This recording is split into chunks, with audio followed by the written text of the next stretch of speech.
Hi friends అందరికీ. నవరాత్రుల్లో ఈరోజు 3వ రోజు అన్నపూర్ణాదేవి. పొద్దున అన్నపూర్ణాదేవి అలంకరణ అనంతరం సాయంత్రం శాకాంబరి దేవి అలంకరణ కోసం మా కూరగాయలన్నీ కుచ్చుతున్నాం. చూడండి, కలపుటికి వెళ్ళి కూరగాయలను తీసుకొని వచ్చి బెండకాయలు, దొండకాయలు అన్నీ పళ్ళు తీసుకొని ప్రిపేర్ చేస్తున్నాం. అన్నీ మేము ఒక్కొక్క పని ఇట్లా అమ్మవారికి ఇస్తున్నాం.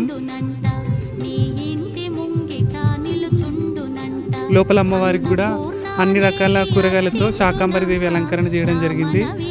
చూడండి, క్యారెట్లు, దొండకాయలు, బెండకాయలు, వంకాయలు.